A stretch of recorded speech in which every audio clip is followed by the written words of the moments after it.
السلام عليكم ورحمة الله وبركاته أصحابتك وحران جنة الكمركة للسعودية وهذا أديادا وما سنتين مقال كان وحن ربعنا إن كل وداعو محكمة السراء أمريكان كا أو ما أنت دي أنت بدن عن شوره ترام وكسر رجي ودمدا عالم ككونة تلمانتي شرع الدرو أو إن أودي سنة هين أو أود عن شور كسر رجيست ودمدا عالم كا أي كونغرس كويس كليهين هذا بقى مسجر صورة أيها كسر جيستي تعرف كي مدحوين ترامب imise ayaa ogolaatay madaxweyne Trump oo ka hadlay arintaasi isla markaana ku tilmaamay in sharaf darro ay tahay in maxkamadda sare ay go'aankaasi soo saarto canshuur kalena ku soo rogay haddana mar kale isagoo sharci kale adeegsanaya wadamada caalamka arimahaasi ayaan idinla wadaagayaa iyo sidoo kale xildhibaanad Ilhaan Cumar iyo xildhibaanad kale oo magaceeda la yiraahdo Angie Craig oo bishii hore loo diiday inay galaan xarunta ciidamada ICE dadka marka ay xiraan ay geeyaan buildingka la yiraahdo Whipple building oo maanta ay booqdeen haddaba maxay ku soo arkeen Ilhaan Cumar ayaa arimahaasi ka hadlaysa sidoo kale waan idinla wadaagayaa balse marka hore soo dhawaada madaxweyne Trump ayaa maanta si aad ah uga carooday go'aan ka soo baxay maxkamadda sare ee Mareykanka taasi oo maxkamadda sare ay ku diiday ku dhawaad 70% canshuurihii madaxweyne Trump bishii Abriil oo labadii bishii Abriil ee sanadkii hore 2025 uu ku soo rogay wadamada caalamka madaxweyne Trump wuxuu yiri wadamadan intooda badan Mareykanka ayay ka faa'iideysan jireen oo canshuuro fara badan ayay ka qaadi jireen alaabta Mareykanku uu dhoofiyo iyagana Mareykanka alaabta ay u soo dhoofinayaan canshuurba lagama qaadi jirin ama wax yar ayaa laga qaadi jiray marka wuxuu yiri si aan u cadaalad sameeyno inaguna waa inaan ku soo rognaa wadamadaasi inta canshuur ah oo iyagu ay nagu soo rogayaan haddaba arintaasi waxay dhabar jab weyn ku noqotay inta badan wadamadii lagu soo rogay canshuurahaasi iyo waliba ganacsiyada yaryar iyo kuwa dhaxdhaxaadka ah ee Mareykanka maadaama lacagahan taarifka waxa laga qaadaa shirkadaha alaabta u soo dhoofiya Mareykanka shirkadihiina lacagta shacabkii Mareykanka ay saarayeen taasina waxay sababtay in sicir bararku uu aad u sareeyay labadii sano ee la soo dhaafay waxyaabaha daruuriga ah oo dadku ay iibsadaan sida raashinka ay aad u sareysay taasina marka waxay sababtay in qaar ka mid ah gobolada Mareykanka ay arintaasi dacwad ka gudbiyaan sidoo kalena ganacsiyada yaryar iyo kuwa dhaxdhaxaadkana ay dacwadaasi gudbiyaan wadamo sidoo kale caalamkana oo Mexico iyo Canada ay kamid yihiin dacwadahaasi ay gudbiyeen marka maxkamadihii hoose waxay ku tilmaameen sharci darro ilaa iyo maxkamadda sare ayaa la isla tagay marka Trump go'aankan waxa uu ahaa mid si weyn loo sugayay waxa sidoo kale ku xirnayd lacagtii $2,000 ahayd oo Trump uu yiri shacabka Mareykanka ayaan siinaya haddii maxkamadda sare ay ii xugmiso dhinacayga oo ay tiraado waa sharci lacagahan taarifka oo madaxweyne Trump uu soo rogay laakiin maadaama hadda maxkamaddii sare ay diiday dawladda Mareykanku lacag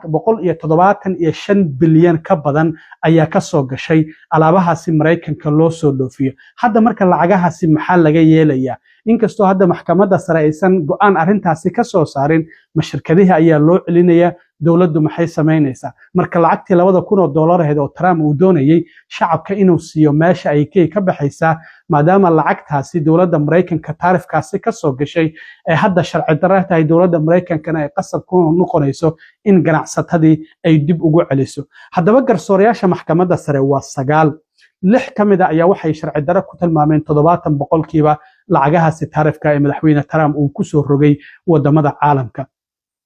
garsoorayaashii maxay kale yihiin oo ka soo horjeestay arintaasi oo sharci darro ku tilmaamay waa gudoomiyaha maxkamadda sare ninka la yiraahdo John Roberts waxa sidoo kale ku jira 2 garsoore oo Trump uu magacaabay 4 sano oo hore uu madaxweynaha ahaa kuwa ka soo horjeestay ay ku jiraan madaxweynuhuna maanta waxa uu yiri waa inay isceebaystaan waan ka niyad jabsanahay yiri waxa kamid ah Neil Gorsuch oo Trump uu magacaabay 4 sano oo hore madaxweynaha iyo Amy Coney Barrett oo 2020 markii xilka uu ka sii dagayay iyadana uu magacaabay labaduba Trump waa ay ka soo horjeesteen waxa sidoo kale ku jira 3 garsoore ee muxaafadka Sonia Sotomayor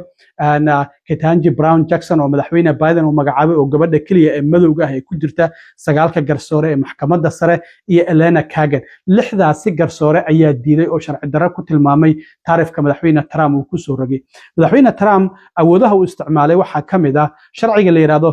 Emergency Economic Powers Act oo 1977 la sameeyay marka garsoorayaasha maxkamadda sare waxay yiraahdeen Trump awood uma lahan oo Congress-ka ayaa iskale awoodda canshuur ku soo rogista wadamada caalamka saddexda garsoore oo marka Trump ku taageeray canshuurahaasi waxay kala yihiin ninka isaguna Clarence Thomas Lira oo ninka madowga ah oo kaliya oo isaguna ku jira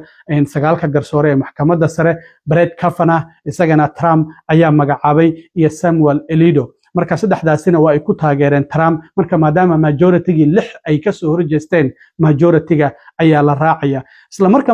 go'aanka maxkamadda uu soo baxay Trump waxa uu la shirayay gudoomiyaasha gobolada oo iyada nafteeda khilaaf weyn oo ka dhasho la leeyahay Trump kuwa Republicanka oo kaliya ayuu casuumay kuwa ay kamid yihiin midka Illinois kan Maryland kan New Jersey iyo sidoo kale kan Massachusetts waa uu ka tagay marka isagoo kulankii ku jira ayaa loo sheegay Trump waxa la leeyahay wajigiisa caraweyn ayaa markaasi ka muuqatay markii kulankii uu soo dhamaadana shir jaraa'id ayuu qabtay Trump waxa uu sheegay inuu aad uga niyad jabsan yahay go'aanka ka soo baxay maxkamadda sare madaxa meel ka koreyso la salaaxa ma lahan marka haddii maxkamadda sare ay diiday waa sidii loo diiday canshuurahaasi marka waxa uu sidoo kale sheegay in ay isceebeystaan ay yihiin garsoorayaasha go'aankan soo jeediyay isagoo ammaanay saddexda garsoore isaga taageertayna waa uu ammaanay haddaba Trump oo arrimahaasi ka hadlayayna waxa uu yiri The Supreme Court's ruling on tariffs is deeply disappointing and I'm ashamed of certain members of the court, absolutely ashamed for not having the courage to do what's right for our country. I'd like to thank and congratulate Justices Thomas, Alito, and Kavanaugh for their strength and wisdom and love of our country, which is right now very proud of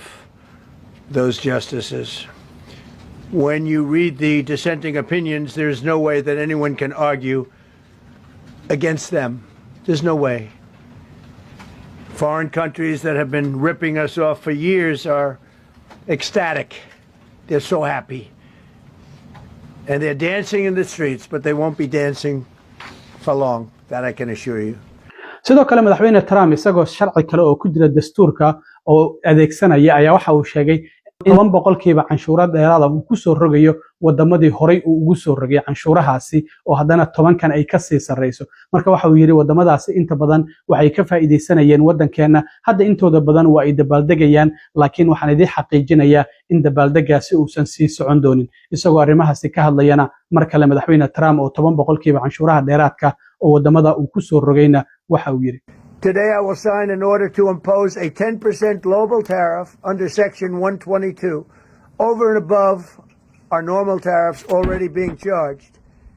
And we're also initiating several Section 301 and other investigations to protect our country from unfair trading practices of other countries and companies. dhinaca kale waxaan ognahay howlgalkii ciidamada ay ka wadeen gobolka Minnesota in inta badan ciidamadii hadda ay isaga baxeen waxa la leeyahay ciidamo lagu qiyaasay ilaa iyo 500 ayaa ku sugan marka ciidamada ICE markii ay dadka xiraan waxay geeyaan building dawladda federaalka dhisme ay leedahay oo la yiraahdo Webber Building oo Minneapolis ku yaala xildhibaano ka tirsan Congress-ka Mareykanka oo iyagu dhinaca maadaama lacagaha ay Congress-ku ansixiyaan waxay dastuurku awood u siinayaa in xilliga ay doonaan ay kormeeri karaan bishii la soo dhaafay xildhibaano ay kamid ahayd Ilhan Umar Angie Craig iyo Kelly Morrison ayaa loo diiday xaruntaasi inay galaan haddaba maanta ayaa loo ogolaaday waa tii wasaaradda amniga gudaha amar soo saarto 7 maalmood ka hor waa inay noo soo sheegaan xildhibaanadu haddii ay doonayaan laakiin sida sharciga waxay tahay xilliga ay u baahdaan inay tagi karaan oo ay kormeeri karaan marka waxba halkaasi lagu qarinay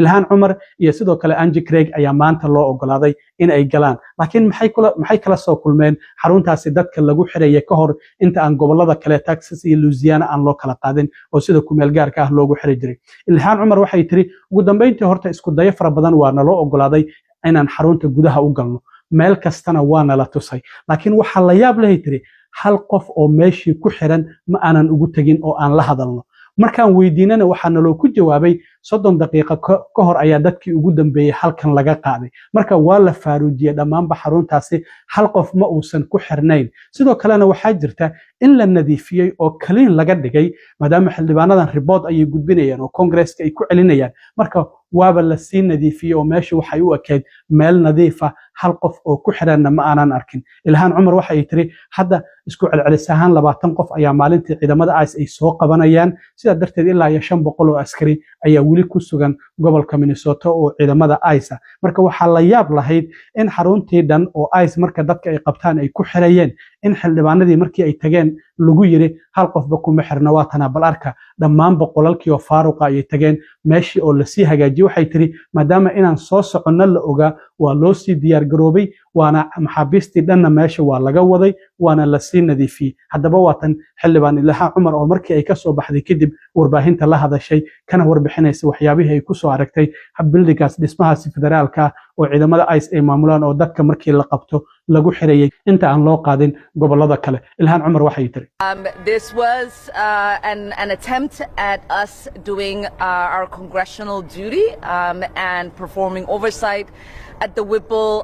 Federal Building. We were finally let in. We were given a full and complete tour of the facility,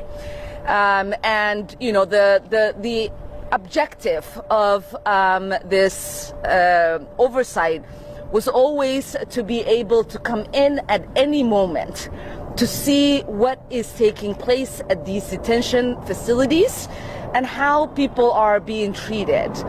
When they instituted the 1-week notice, we knew that things were going to be different, and we weren't surprised at what we saw today. We went into the facility and there was not a single detainee that we could see or talk to.